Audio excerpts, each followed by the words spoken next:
Agora, aqui, o Eugênio Valença me escreve uma carta. Era com as duas perguntas. Primeiro, por qual motivo o senhor acha que o indivíduo militante da causa esquerdista age todo dia e o dia todo em prol da causa, como se estivesse sendo açoitado pelo chicote leninista? Acho impressionante tal característica. Olha aqui, essa pergunta é fundamental. Porque as pessoas normais, vamos dizer, elas cuidam dos seus interesses particulares e pensam em política de vez em quando. Por que esse pessoal esquerdista só pensa em política 24 horas por dia? Olha, eu me lembro que eu conheci gente no tempo que estava lá metido com essas coisas, no partidão, esse negócio, cara que só pensava nisso o tempo todo. Não tinha interesse nem em mulher. Ó, digo, um desses era o Zé Dirceu. A gente morava ali na casa do estudante, né? Chegava o fim de semana, a gente ia ali para as gafieiras, pegava as menininhas.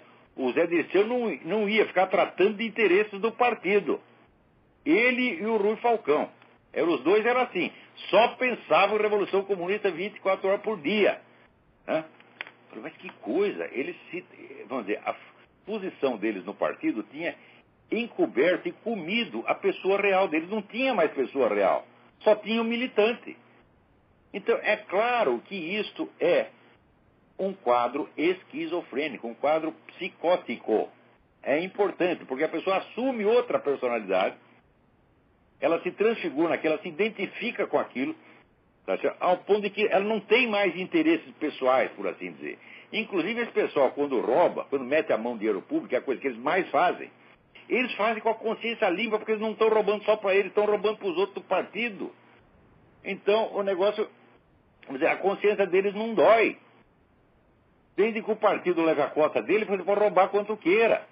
Tá certo? Então, isso quer dizer que essa militância esquerdista não é uma posição política que a pessoa assumiu. Não é só isso. É uma segunda personalidade. Então, é claro que é um quadro psicótico. E, evidentemente, o psicótico ele tem aquela intensidade emocional, aquela violência mental que as outras pessoas não conseguem ter. Por isso conseguem falar disso 24 horas por dia, só pensam nisso. Tá?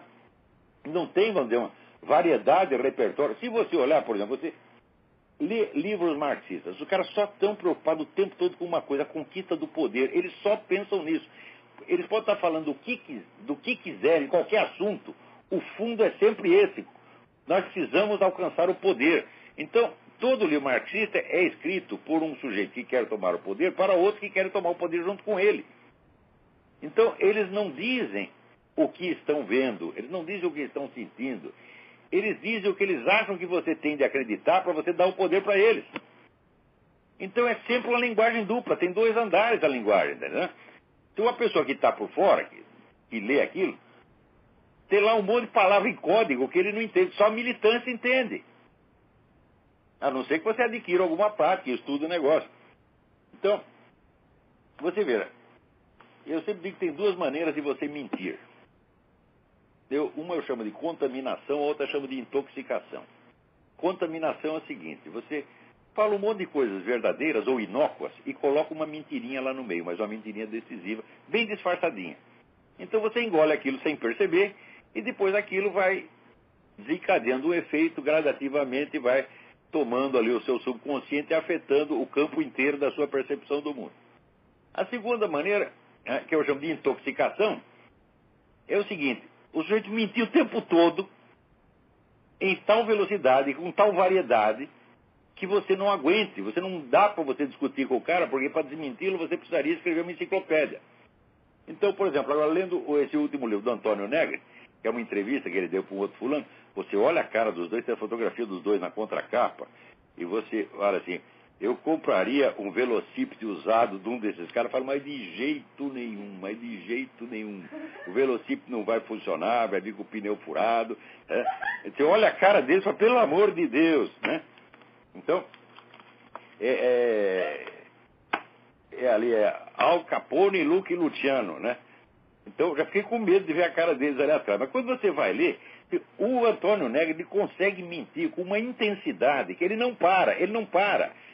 Assim, a média é 3 ou 4 mentiras por página. Então, quando você chega na página 5, você está completamente derrotado. Você fala, olha, ou eu vou engolir tudo que esse cara está falando, ou então vou jogar esse livro fora já.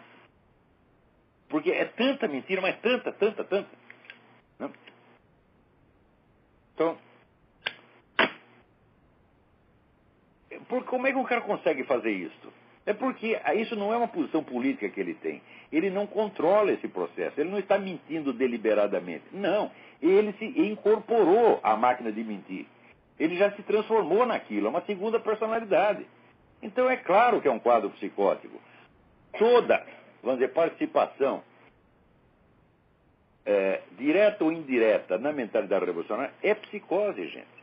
É psicose. Isso já estava descrito no começo do século XX, essa psicose, né, se chama delírio de interpretação, estava descrito pelo grande psiquiatra francês, Dr. Paul Sérieux, né, no livro Les Folies Résonantes, As Loucuras Raciocinantes.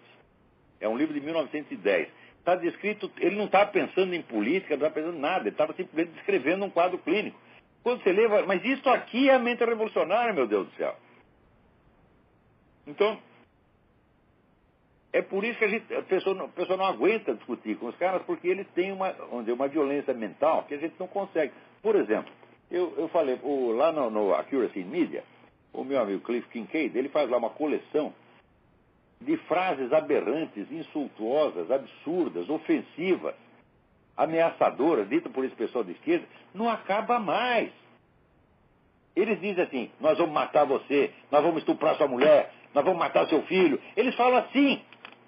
E daí você chama o cara de filha da puta, ele, me ofendeu, me ameaçou, puta merda, quer dizer, é uma diferença tão grande entre os direitos que eles se arrogam e o espaço, quase nulo, espaço, vamos dizer, estreito, opressivo, minguado que eles dão aos outros, por exemplo, esse policiamento do vocabulário, um negócio politicamente correto, você não pode falar isso, você não pode falar aquilo, você não pode falar aquilo, mas pode esses filha das putas chegar e dizer, olha, nós vamos extinguir toda a raça branca, por exemplo. Dizem isso, né? Ou então, tem que matar todos os judeus. Eles falam isso. Não é nenhum nem dois, são centenas deles que falam isso de gente importante, não é um maluco que está bêbado na esquina. O cara fala isso da cátedra universitária, fala isso no parlamento, né? E o outro lado fica quietinho, porque se inibe. É isso que nós estamos vendo dia após dia. Por exemplo, a gente vê essa mendacidade desse pessoal do PT que está no poder. Eles mentem de uma maneira assim, não para. O Lula é 4, 5 por dia, porra. Agora chega esse outro Michel Temer, acho que esse é pior que o Lula. Porque você tem aquela cara de ostra, tá, né? E, tudo aquele negócio do que o Lula tinha proposto transformar as Farc em partido político, ele diz, o Lula não disse nada disso, mas ele disse com a melhor das intenções. Eu digo, mas se ele não disse nada, como é que pode ter dito com boa ou má intenção? Quer dizer, na mesma linha, o cara diz, eu estou mentindo, eu sou vigarista, né? Tem que ter, sabe, aqueles carimbinhos na testa, assim, ó, vigarista.